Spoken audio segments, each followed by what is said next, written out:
Parliament परिसर से ये तस्वीरें आप देख रहे हैं। प्रधानमंत्री नरेंद्र मोदी पहुंच गए हैं।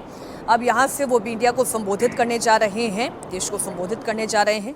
मॉनसून सत्र से पहले प्रधानमंत्री नरेंद्र मोदी का संबोधन लाइव।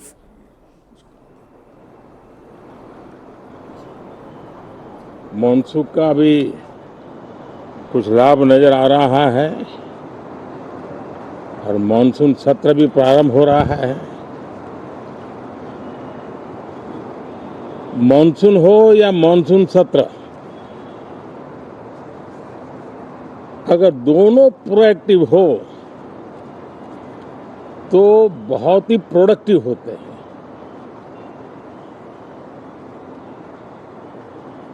और दोनों को प्रोडक्टिव होते हैं तो देश का कल्याण होता है, जीव मात्र का कल्याण होता है।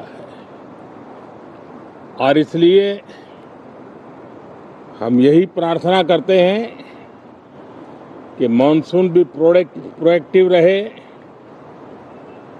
मॉनसून सत्र भी प्रोडक्टिव रहे। साथियों, पिछले एक महीने में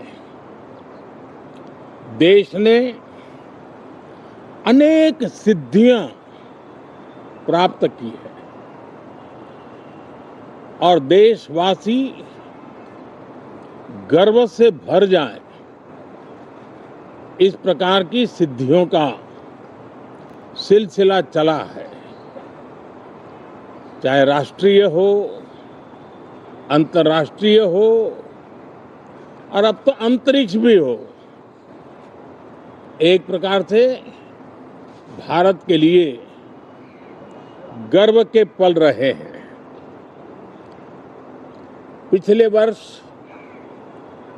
मॉनसून सत्र के ठीक पहले भारतीय नागरिक इंटरनेशनल स्पेस स्टेशन पर पहुंचा था और कल ही परसों भारत का एक युवा स्टार्टअप, उसने बहुत बड़ी सिद्धि प्राप्त की है। विश्व के कम ही देश हैं जहां इस प्रकार से प्राइवेट साहस हुए हैं और भारत के युवाओं ने अंतरिक्ष में नई उड़ान भरी है। बहुत बड़ी सफलता है। और ये जो स्काईरूट स्टार्टअप है, उसमें जो नौजवान काम कर रहे हैं, मुझे बताया गया उनकी पूरी टीम की जो एवरेज एज है वो सिर्फ 28 साल है। ऐसे नौजवानों ने ये काम करके दिखाया है। मैं किसी 56 साल के नौजवान की बात नहीं कर रहा हूं। मैं देश के ये स्टार्टअप ने 28 के एवरेज वाले नौजवानों ने अंतरिक्ष में भारत का झंडा गाड़ दिया है। उनको तो बधाई है ही है, लेकिन ऐसी बातें जो हैं जो भारत को आत्मविश्वास से भर देती है। विश्व में भारत का प्रोफाइल सर्वमान्य, सर्वस्वीकृत बनता जाता है। साथियों, ये संयोग नहीं, ये एक संदेश है और बड़ा मजबूत संदेश है कि हमारे देश के युवाओं की क्षमता और उनकी आकांक्षा अंतरिक्ष जितनी असीम है, इससे बड़ा संदेश देश के लिए कोई और प्रेरणा नहीं दे सकता है। साथियों, जो रिफॉर्म एक्सप्रेस पर सवार होकर के आज देश चल पड़ा है, उसी का नतीजा है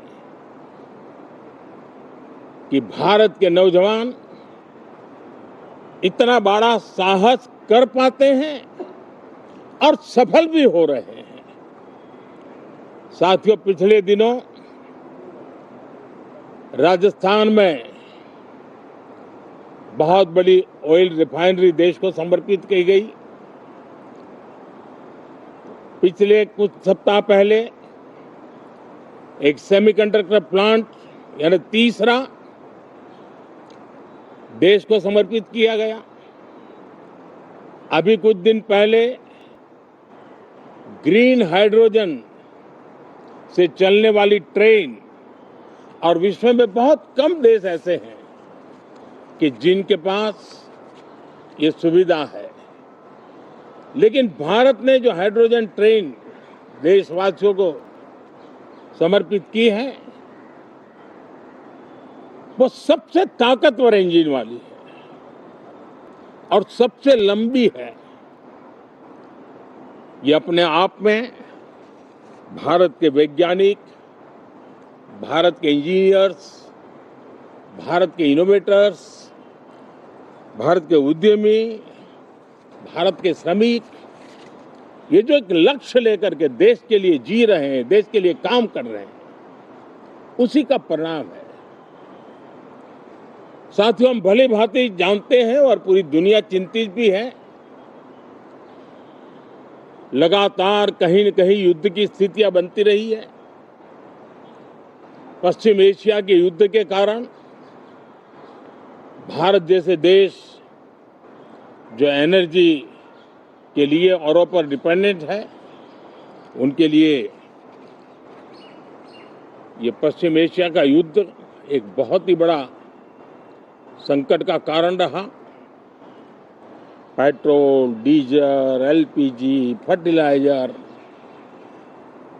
केमिकल्स, यानी हर विषय में अनेक बाधाएं, अनेक संकट आए।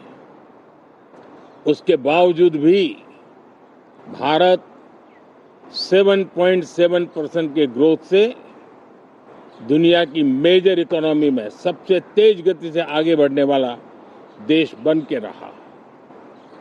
ये भारत के सामर्थ्य का परिचायक है। भारत किस प्रकार से उत्साह और उमंग के साथ नई ऊंचाइयों को पार करना चाहता है, उसकी इसमें एक झलक है। और ऐसे में जब ये मॉनसून सत्र आरंभ हो रहा है, देश ने स्पीड पकड़ ली है और संसद का स्पिरिट उस स्पीड में नई ऊर्जा भर सकता है। सकारात्मक स्पिरिट राष्ट्र के लक्ष्यों को प्राप्त करने के लिए बहुत आवश्यक होता है। हमारे सदन में बहुत अनुभवी सांसद भी है, दल उनका कोई भी हो, लेकिन उनके पास एक लंबा अनुभव है। ऐसे समय में उनके अनुभव की, उनके ज्ञान की संसद को भी जरूरत है, देश को भी जरूरत है। और इसके लिए संसद का चलना, सार्थक चर्चा होना, मिलजुल करके देश को आगे ले जाने के संकल्प लेना, ये मैं समझता हूं कि बहुत ही समय की मांग है। एस्पिरेशन से भरे हुए देश के युवाओं की मांग है कि हम आगे बढ़े। आज समय की मांग है कि राष्ट्र निष्ठा से भरे हुए, राष्ट्र भक्ति के लिए जी रहे आवाज को सदन में उचित मंच मिलता रहे, वे अपनी आवाज को बुलंद करे, देश को दिशा दे। और इसलिए मैं आशा करता हूं और मुझे पक्का विश्वास है, जहां तथ्य होते हैं, जहां तर्क होते हैं, वहां तूफान के लिए जगह नहीं होती है। अगर तर्क मजबूत है, तथ्य मजबूत है, तो शांत चित्त से भी अपनी आवाज को बुलंद बनाया जा सकता है। मैं आशा करता हूं तर्क और तथ्य के साथ सदन की चर्चा को समृद्ध किया जाए, हर आवाज को अवसर मिले, हर विचार को सम्मान मिले, ये संसद की हमारी भूमिका है। मैं सभी सांसदों से बढ़ चढ़ करके इस सदन में हिस्सा लेने के लिए निमंत्रित करता हूं। आज सुबह स्पीकर महोदय जी ने भी सोशल मीडिया के माध्यम से देश के सांसदों का स्वागत करने के अपने भाव को व्यक्त किया है। मैं भी उसमें अपना स्वर मिलाता हूं। आप सबका बहुत बहुत धन्यवाद।